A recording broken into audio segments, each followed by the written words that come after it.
Ah, the British seaside. It's not raining. It's not warm, mind you, but I've been a brave boy. I've taken my shoes off, rolled my trouser legs up, been for a paddle and avoided the dog mess.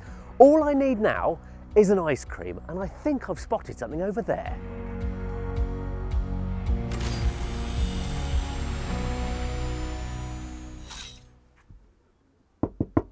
Any chance for 99?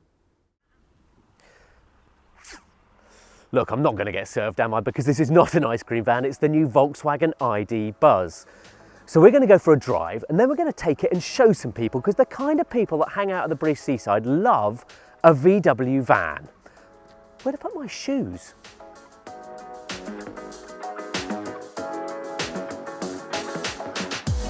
You can keep your Ferrari 296 or your Lotus Emira. This is probably the most significant car of 2022. Why? Because it has the ability to change our perceptions of what a family car can be. Doesn't this look like a cooler solution for the future than an SUV? And it's just lovely to be in. Here we are on a bright sunny day, bumbling through Cornwall, got this panoramic view out ahead with these big quarter-light windows, and it just feels bright and upright and feel good. It's just a lovely way of getting about. And it's so much fresher and more modern than the vans that have gone before. This has been bespoke designed to appeal to families. And electric power makes sense for vans. All this nonsense about sporty electric cars, it's not what suits them. But this, just using the benefits of electricity, the smoothness and the silence, just works in a van. So you're here bimbling about, you've got a lovely low centre of gravity because the batteries are all under the deck, and that means it's got much better body control and stability than most vans. And because it's got a good stiff chassis, you don't get all that clunking and creaking you do in other vans. I'm in love with this view forward, the sort of sense of space and this sort of visor-like aperture you've got to look through. But the windscreen is a long way away, but it's the feel-good deck in front of you. And the ride is really good. It's quiet on the road, you've got good absorption of the bumps. It just feels like a very civilised way of getting about. And when you want to cruise, look, you've got a pair of armrests to flip down, rest your elbows, rest your hands, maybe knock the seat back a touch, and just relax. And then you've got cruising for days, well, until the battery runs out. Let's not worry about the recharging infrastructure at the moment. Let's worry about the car itself. That low centre of gravity with the batteries tucked right down underneath means it doesn't lurch and get ponderous around corners, which so many vans do. And it's not actually that big on the road, which makes it very handy in narrow Cornish lanes. It's 200mm shorter than the existing VW vans. And it's got a really good turning circle because the front wheels aren't doing anything else. There's no motor connected to them. This is a rear drive van, just like the original was. But I know what you're maybe worried about. It's a big van and it's only got one motor with 200 horsepower and about 220 pounds-foot of torque. Is that enough? Well, yes, it is. You're going quick enough. You don't need to go faster. Your family doesn't want to travel faster. Really, it's the sense of sort of calmness that is so alluring. It just feels so lovely to be in, and you're getting a driving experience that matches the way it's going down the road. So you sit high, but it doesn't feel ungainly because it's got really good body control. All that weight is kept nice and low down, so you just cruise along very easily. It feels very calm round corners. But it's the sense of well-being it delivers that sets it apart from anything else. But enough from me. Let's put the id.buzz in front of some people who really know their vans. That's right, we've arranged our own VW BugJam. We put the call out and they came. People with vans of all eras, shapes and sizes, from 60-year-old original T2s right up to modern T6s. And they turned up because they were intrigued by the id.buzz. So what did they think of it? I started off by asking people what they thought of the design. I do like the look of it. It's stylish but still keeping some of the original sort of looks of the Split. You do notice the style of it. It's a nice looking van. It almost looks futuristic but sleek and modern. It's really, really nice as a people carrier.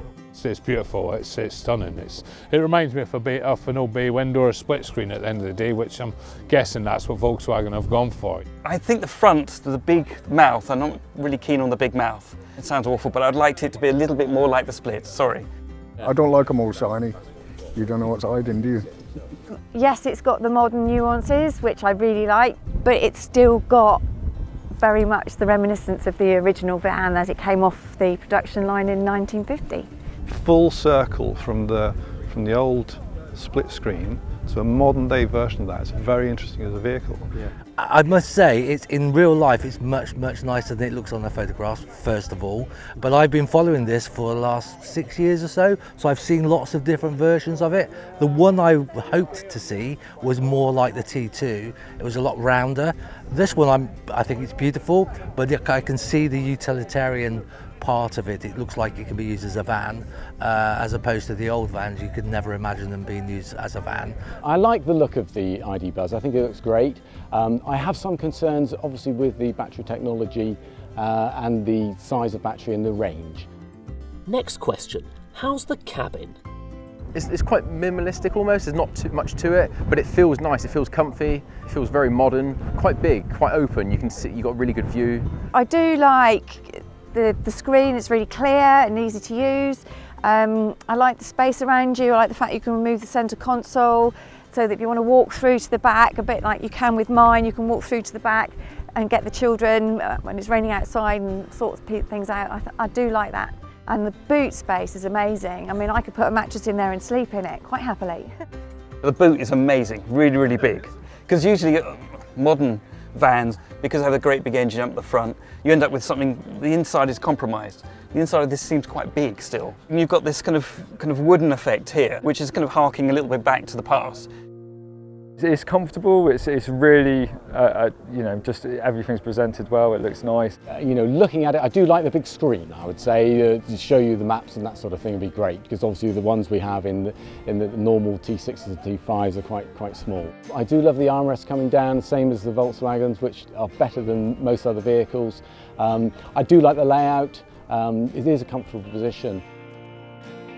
I can definitely see it as a replacement car rather than as a van. As it stands at the moment, it was just a bit too small for it to be a van. Is it practical enough?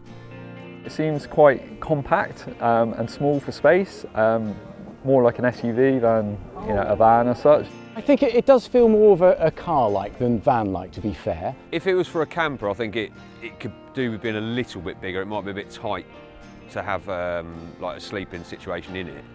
But overall, as a normal vehicle, I think it's plenty big enough for that. All vehicles are getting too big on the road anyway. I certainly love it. I love the space that's inside of it. I mean, I'm not very big, but even so, even when the seats are forward, I've still got more space than you'd have in an aeroplane. It seems a little bit smaller, but I'm sure by the time the cargo van comes, obviously without all the plastics, it'll be obviously more space and there'll be more cubic capacity to fit more in.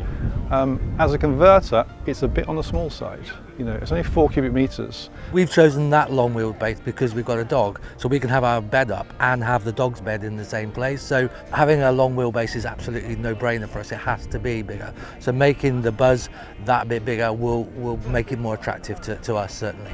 I think if the infrastructure is in place to support electric vehicles properly, I think it would be a lot easier, but not yet. I'm not quite ready to convert, though. It's not for me. Yeah. I like the sound of the engines. If you're at a campsite and you can plug your van in, because they all got electric charging, wouldn't that be wonderful? And I was told it would take 3 days to charge it. Not quite so wonderful. So maybe there's an opportunity for somebody there to have a campsite where you can plug these electric vehicles in, because that would be fantastic. Being able to run the heating all the time, run the aircon all the time as a camper, some great options there. Last one for the folks who make a living from this. Could the id.buzz be turned into a camper? Because the batteries are underneath, on our conversions we basically mount most of the gas and service and water and heating underneath the van. So that's going to be a real challenge, is where we relocate all those ancillaries to. How are you going to take power from it to run your cooking? You know, probably don't want to introduce gas, so people would probably like to have induction hobs. So currently it's only got a 300 watts supply. These vans here have got 350 watt solars with lithium battery setups, so they're already pretty self-sufficient from that side of things. But obviously they also charge from the drive battery. So we're probably going to have to go more down that route of making them two separate systems totally, because obviously you don't want to drain your drive battery, because you'll go camping for a few days, you'll go to pull off and you'll have no energy to go anywhere. If someone brought one of those to me and said, can you convert it? I'd say, okay, let's have a go, see what we can do with it. Time to close up and hit the road. But in its first public appearance, the id.buzz has gone down well. Bear in mind that bigger, cleverer, more versatile versions are in the pipeline. So with everyone wending their way home, we headed back through Newquay to take in the local sights before heading to Fistral Beach for that rarest of things in the UK, a genuine California sunset. This is it, isn't it? Surf's up, life's good, the id.buzz in its natural environment. 60 years have passed and we're back where we started. VW has finally had the courage to reinvent the original. An original that, let's not forget, not only defined 60s surf culture, but also mobilised the whole hippie movement. It's arguably one of the most revolutionary vehicles ever to have turned a wheel.